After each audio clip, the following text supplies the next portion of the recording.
Corona के मामले भारत में बढ़ते जा रहे हैं। हालांकि ठीक होने वालों का आंकड़ा भी अच्छा है, 56.70% रिकवरी रेट है, लेकिन फिर भी मौतों की बढ़ती संख्या सबको डरा रही है।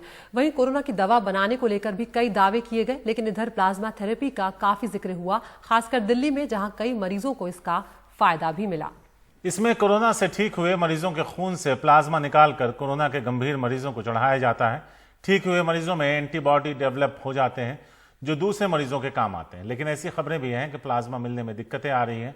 क्या दिक्कतें हैं, कैसे मदद की जा सकती है, इस सब पर चर्चा करने के लिए हमारे साथ कई खास मेहमान इस वक्त मौजूद हैं। डॉक्टर संदीप बुद्धिराजा हैं जो ग्रुप मेडिकल डायरेक्टर हैं मैक्स हेल्थ केयर के। उसके अलावा फातिमा हाशमी हैं जो प्लाज्मा डोनेट करने वाली नर्स हैं। कनुप्रिया माल हैं जो संस्थापक हैं ढूंढ.com की, और गौरव कक्कड़ हैं जो जिन्हें अपने अंकल के लिए प्लाज्मा चाहिए। बिल्कुल, तो सबसे पहले गौरव, हम आपका ही रुख करना चाहेंगे। कब से आपके जो अंकल हैं उनको कोरोना हुआ है और किस तरह की दिक्कतें प्लाज्मा को लेकर आपको आ रही हैं? मेरे अंकल 31 मई से गंगाराम हॉस्पिटल में एडमिटेड है एंड कुछ ही दिन पहले डॉक्टर्स ने हमारे को सजेस्ट करा कि इनको प्लाज्मा डोनेट किया जा सकता है ताकि इनकी तबीयत ठीक हो सके, बट अभी तक हमारे को कोई डोनर नहीं मिला है। गंगाराम हॉस्पिटल के डॉक्टर्स ने कहा हमें अरेंज करना होगा डोनर। हमने काफ़ी वेबसाइट्स पर अपना रिक्वेस्ट डाली है, ढूंढ.com है, काफ़ी जगह पे हमने व्हाट्सएप ग्रुप्स पे अपना रिक्वेस्ट दी है फॉर डोनर। अभी तक हमें कोई डोनर नहीं मिला है, यही प्रॉब्लम आ रही है। और मेरे अंकल जो कि 65 इयर्स एज है उनकी, and he is diabetic as well. Doctor Sandeep Buddhiraja भी हैं, ग्रुप मेडिकल डायरेक्टर, उनके पास चलते हैं मैक्स हॉस्पिटल के। मैक्स हॉस्पिटल ने इसमें सबसे पहले आपको बता दें कि इस दिशा में कदम भी बढ़ाया था। कितना क्रिटिकल होता है, क्योंकि अगर हम प्लाज्मा थेरेपी को लेकर देखें तो बहुत ज्यादा फॉरवर्ड बैकवर्ड भी रहा है। पहले था कि हाँ ये बहुत इफेक्टिव है, फिर कहा गया कि नहीं ये नहीं कर सकते, अब फिर से ये मामला सामने निकल कर आया है। कितना लाइफ सेविंग होता है ये सब? देखिए, पहले सबसे हमें यह समझना है कि कोविड इन्फेक्शन का अभी तक कोई 100% क्योर नहीं निकला है। जब किसी बीमारी का क्योर नहीं होता तो इंसान या साइंस जो है जो कुछ कोशिश है वो करती है, जो कुछ पोटेंशियली इफेक्टिव या लाइफ सेविंग होता है वो कोशिश किए यूज किया जाता है। तो प्लाज्मा थेरेपी कोई नई चीज नहीं है, नई डिस्कवरी नहीं है, ये सेंचुरीज से यूज हो रही है। 1918 का जो स्पेनिश फ्लू था तब भी इस्तेमाल की गई थी। तो इस टाइम जब हमने देखा कि कोई इलाज नहीं है तो बहुत सारे देशों में इस पे ट्रायल्स हुए, इस पे एक्सपेरिमेंटेशन हुई, पेशेंट्स पे यूज किया गया और काफी जगहों से, काफी देशों से इसका इंकरेजिंग रिजल्ट आया। यूएस में एफडीए ने भी अप्रूवल दिया। जब भारत में इसको हमने शुरू किया तो ये वेरियस स्टडीज के अंतर्गत देना शुरू हुआ, जैसे डीसीजीआई, आईसीएमआर ने अप्रूवल दिया। तो बहुत सारे हॉस्पिटल्स ने इसकी क्लिनिकल ट्रायल्स के रूप में किया, क्योंकि ये एक्सपेरिमेंटल या इन्वेस्टिगेशनल ड्रग के रूप में यूज की गई। उम्मीद यह है कि अब जब इन सब रिजल्ट्स आएंगे जहां जहां पे ये स्टडीज हो रही हैं तो फिर हम एक फर्म तौर से कह पाएंगे कि ये कितनी इफेक्टिव है। ये दोबारा मैं इस स्टेज पे ऐड करना चाहूंगा कि हमें यह नहीं सोचना कि एक प्लाज्मा थेरेपी जो एक क्योर है, 100% श्योर शॉट क्योर है, ऐसा नहीं है। काफी मरीजों में हेल्पफुल है। इसको राइट टाइम पे यूज किया गया जाए तो पेशेंट को हेल्प कर सकता है। तो जैसे खासकर जब पेशेंट्स ऑक्सीजन पे जाने लगते हैं उस स्टेज पे दिया जाए तो काफी केसेस में ये पेशेंट को वेंटिलेटर पे जाने से प्रिवेंट कर सकती है। बहुत लेट स्टेज पे दिया जाए तो इसका ज्यादा फायदा नहीं रहता। इसके साथ साथ अब कई एंटीवायरल दवाइयां हैं जो वर्ल्ड में यूज हो रही, जो इंडिया में भी पिछले कुछ दिनों में आ गई हैं। तो इन सब चीजों को प्लाज्मा के साथ कंबाइन करके डिफरेंट स्टेजेस पे दिया जाए तो पेशेंट को सर्वाइवल का चांस बढ़ जाता है, रिकवरी का चांस बढ़ जाता है। इनमें से कोई भी ऐसी थेरेपी अभी नहीं है जिसको हम श्योर शॉट कह सकें। लेकिन सबसे बड़ा एडवांटेज प्लाज्मा का जो है, इसीलिए आईसीएमआर जो है उसने प्लाज्मा थेरेपी जो है उसको एक्सपेरिमेंटल या प्रयोगात्मक कहा है। यहाँ पर हम कनुप्रिया को भी लाना चाहेंगे इस चर्चा में, जो ढूंढ.com से है। कनुप्रिया, आप किस तरह से आप लोगों की जो वेबसाइट है ये मदद करती है जिन्हें प्लाज्मा चाहिए उनके लिए, और जो लोग प्लाज्मा डोनेट कर सकते हैं उनको किस तरह से आप लोग जोड़ते हैं? जी, मैं पहले तो बताना चाहूँगी, एक खुद ही एक्सपीरियंस कर चुके हैं हम। मेरे पिताजी मैक्स साकेत में एडमिटेड थे जहाँ पे उनको प्लाज्मा थेरेपी की रिकमेंडेशन दी गई, और उसी समय हमारी ये जांच शुरू हुई कि हम प्लाज्मा डोनर ढूंढे, और हमें 4 दिन लग गए एक डोनर ढूंढने में।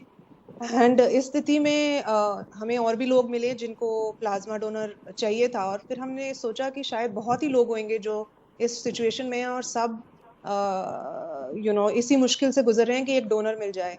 तभी हमने ये वेबसाइट को लॉन्च किया। 2-3 लोग जुड़े और हमने ये वेबसाइट डिज़ाइन करी और लॉन्च करी, और तब से हमें पेशेंट्स की तो बहुत रिक्वेस्ट आ रही हैं। बेसिकली आप 2 चीज़ें कर सकते हैं, या तो आप पेशेंट हैं जिसको प्लाज्मा की ज़रूरत है, या आप रिकवर्ड पेशेंट हैं जो रिकवर हो चुके हैं, जिनकी बॉडीज़ में ऑलरेडी एंटीबॉडीज़ डेवलप हो चुके हैं, वो आगे किसी और को जाके मदद कर सकते हैं अगर वो अपने ब्लड का एक कॉम्पोनेंट जिसको प्लाज्मा कहते हैं वो डोनेट करें। एंड इस कॉम्पोनेंट से जो फाइटिंग बॉडी है, मतलब जो पेशेंट है उसको स्ट्रेंथ मिलती है ये वायरस को फाइट करने की। और ऐसा करने से हम सिर्फ एक नहीं, शायद 2 जाने भी बचा सकते हैं। और क्योंकि एक डोनर 2 लोगों को डोनेट कर सकते हैं प्लाज्मा।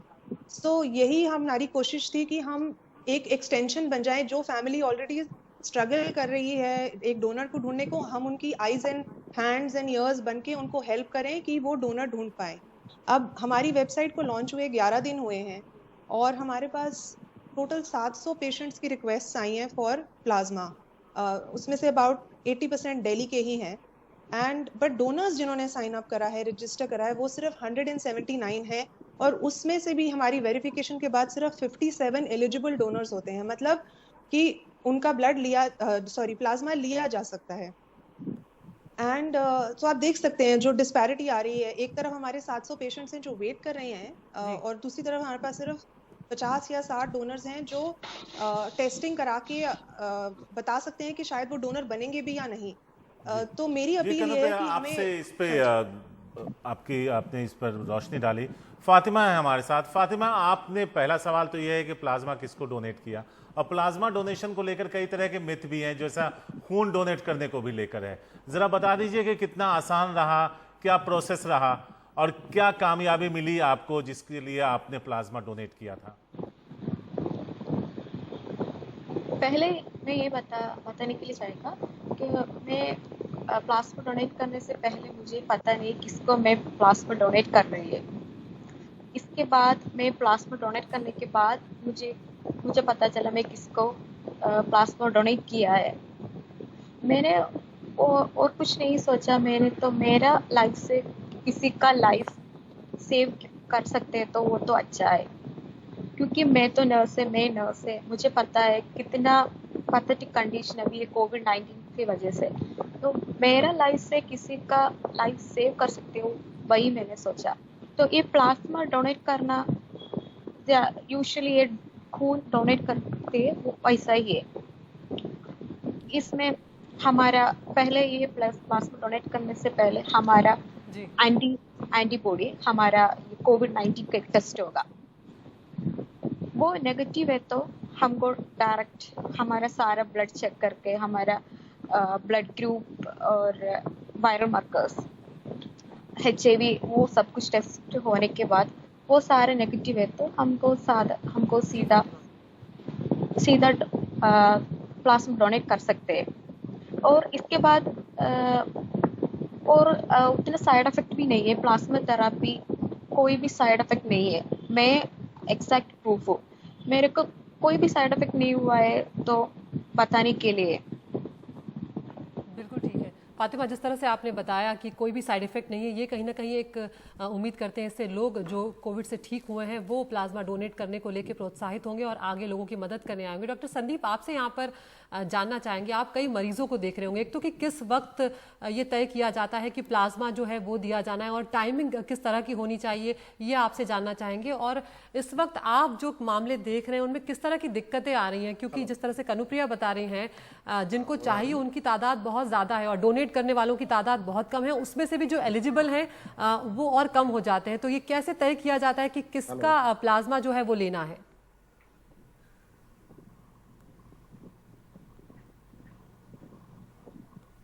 हेलो जी डॉक्टर साहब, आप सुन पा रहे हैं?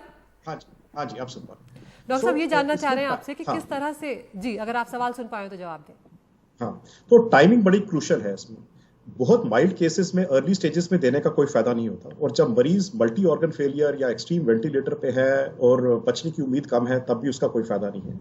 तो जब पेशेंट्स ऑक्सीजन पे आ जाते हैं और ऑक्सीजन की रिक्वायरमेंट बढ़नी शुरू हो जाती है, जिसको हम मॉडरेट सिवियरिटी कहते हैं, वो बेस्ट टाइम है प्लाज्मा देने का।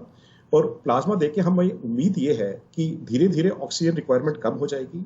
कोशिश हो तो मरीज वेंटिलेटर पे ना जा पाए, और अगर पेशेंट वेंटिलेटर पे गया ही है, उस स्टेज पे भी अगर हम प्लाज्मा दे दें तो चांसेस हो सकते हैं कि उसका फर्दर लंग का डैमेज रोक सके। तो मॉडरेट सिवियरिटी में अगर ये यूज किया जाए तो उसकी सबसे ज्यादा इफेक्टिवनेस देखी गई है। गौरव है हमारे साथ। गौरव, डॉक्टर ने क्या कहा आपको गंगाराम हॉस्पिटल में जब आपके अंकल भर्ती हैं, तो उन्होंने क्या कहा कि आपको एक डोनर ढूंढ के लाइए, और अभी आपके अंकल की स्टेज क्या है? मेरे अंकल अभी 24 आवर्स ऑक्सीजन पे हैं, एंड मैं थैंक यू करना चाहूँगा डॉक्टर्स का और नर्स का, जो उन्होंने बहुत हेल्प करी है वहाँ पर, काफ़ी अच्छे से ख्याल रखा है। बट येस, ऐसे जिस हिसाब से डोनर्स कम हैं और पेशेंट्स ज़्यादा हैं, डोनर मिलने में काफ़ी दिक्कत हो रही है। मैं कहना चाहूँगा कि इफ़ सभी डॉक्टर्स जो भी पेशेंट डिस्चार्ज हो रहे हैं उनके काउंसलिंग या उनको एक मोटिवेट करके भेजें कि आप 14 दिन बाद जब आप ठीक हो जाएंगे, डोनेशन के लिए एलिजिबल हैं, आप डोनेशन करने आएँ, और उन लोगों की अगर लिस्ट पेशेंट्स के अटेंडेंट को दें ताकि वो खुद कॉल करके उनको मोटिवेट कर सकें, उनसे बात कर सकें कि आप हमारे को। क्या अस्पताल में ऐसी कोई व्यवस्था नहीं है कि खुद अस्पताल का जो प्रशासन है वो ऐसे लोगों से या ऐसे मरीजों से संपर्क साध सके जो कोविड-19 से ठीक हुए हैं और जो अपना प्लाज्मा डोनेट कर सके? अभी तक तो हमारे को डॉक्टर्स ने ऐसा कोई डोनर नहीं बताया है जहाँ पर हम उनको या उन्होंने अरेंज किया हो। हमारे को अभी तक 2 डोनर मिले थे, एक ढूंढ ऐप से और एक वन ऑफ द फ्रेंड से, बट दोनों का ही जब हमने प्लाज्मा के लिए टेस्ट कराया वो दोनों ही नेगेटिव थे, विच मीन वो अभी एलिजिबल नहीं थे प्लाज्मा देने के लिए। डॉक्टर संदीप बुद्धिराजा, यहीं पे एक सवाल जो अभी हम गौरव से बात करते हुए निकल के आया है कि जिस तरह से ब्लड बैंक होता है, वहाँ आप जाइए और ब्लड डोनेट कीजिए तो वो रखा होता है, जब आपको ज़रूरत होती है तो आप उस ग्रुप का ब्लड ले सकते हैं एक रिप्लेसमेंट देने के बाद। क्या प्लाज्मा डोनेट करने के लिए जिस वक्त वो चढ़ाया जाना है या जिस वक्त उसकी ज़रूरत है उसी वक्त डोनेट करना चाहिए, या फिर मान लीजिए मैं कोविड पॉजिटिव था, ठीक हो गया, 14 दिन के बाद मैं जाकर प्लाज्मा डोनेट करना चाहता हूं, ये कह के कि जिसको भी ज़रूरत हो उसे दे दिया जाए, क्या ये संभव है?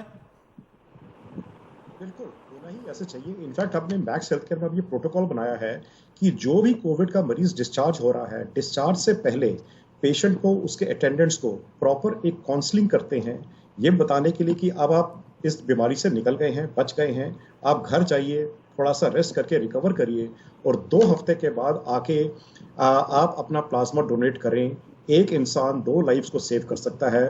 और इसको हमने एक डाटा बैंक बनाया हुआ, डाटा बेस बनाया हुआ है सारे पेशेंट्स का। उनको एक स्पेशल टीम है जो फोन करके उनकी काउंसलिंग करके उनको रिक्वेस्ट करती है और उनके सुविधा अनुसार उनको वापस बुला के उनका सैंपल लेती है।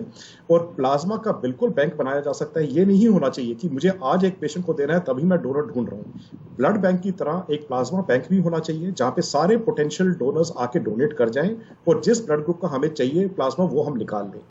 एक प्लाज्मा सैंपल को अगर हम ठीक तरह स्टोर करके आ रही है डॉक्टर संदीप, 1 साल तक उसको रख सकते हैं। जी डॉक्टर संदीप, जो गौरव के सामने समस्या आ रही है, जैसे कि आपने ये भी जानकारी दी कि 1 साल तक अगर हम प्लाज्मा बैंक करके रख सकते हैं, लेकिन यहाँ पर मरीज या उनके परिजन जो पहले ही परेशान हैं, जो पहले ही आतंकित हैं, डरे हुए हैं कि पता नहीं क्या इस कोरोना से हो जाएगा, ऐसे में उनके ऊपर ये जिम्मेदारी डाल देना कि आप खुद डोनर्स ढूंढ कर लाएं, वो भी अपने आप में समस्या है। क्या अस्पताल खुद अपनी तरफ से ये नहीं कर सकते क्योंकि उनके पास ये डेटा आसानी से उपलब्ध हो सकता है, या दूसरे अस्पतालों से संपर्क करके वो डोनर ढूंढ सकते हैं?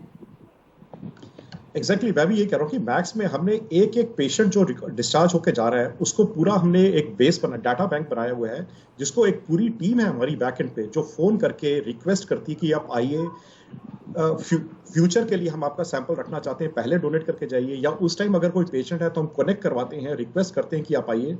तो हॉस्पिटल्स अपनी तरफ से पूरी कोशिश कर रहे हैं ताकि पेशेंट्स को इन टाइम ऑफ नीड हम सपोर्ट कर सकें। लेकिन समझना ये है कि एज सिटीजन्स ऑफ इंडिया जो लोग रिकवर हो गए हैं, हमें वॉलंटरली आके हॉस्पिटल्स को अप्रोच करना है कि अब हम रिकवर करके हमें डोनेट करना है। तो ये दोनों तरफ से है, हॉस्पिटल्स भी कोशिश कर रहे हैं, लेकिन हम ये समझ रहे हैं कि जब पेशेंट्स डायर सर्कमस्टांसेस में है, उनके रिलेटिव्स को ये कहना कि आप डोनर अरेंज करो बहुत कठिन काम है, बहुत मुश्किल काम है। लेकिन सारा at the end of the day demand supply की बात है। जब तक लोग ये नहीं समझेंगे कि वो ही आके लोगों को बचा सकते हैं, पेशेंट्स को बचा सकते हैं जो खुद इस बीमारी से निकले हैं, आई थिंक वो सिचुएशन हमेशा ऐसे ही रहेगी।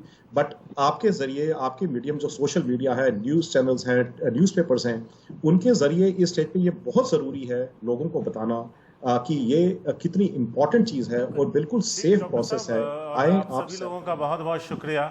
और हम भी दर्शकों से ये कहना चाहेंगे कि अगर आप खुदा न खास्ते अगर आप कोविड पॉजिटिव रहे हैं और अब ठीक होकर एक सामान्य जीवन जी रहे हैं तो आगे आइए, प्लाज्मा डोनेट कीजिए, जिससे दूसरों की जिंदगी के बचने के चांसेस बहुत ब्राइट या पर कहें बहुत बेहतर हो जाए। और शारिक एक जानकारी और कि ढूंढ.com से भी हम संपर्क साध के थोड़ी मदद तो एक दूसरे की यहाँ पर की ही जा सकती है।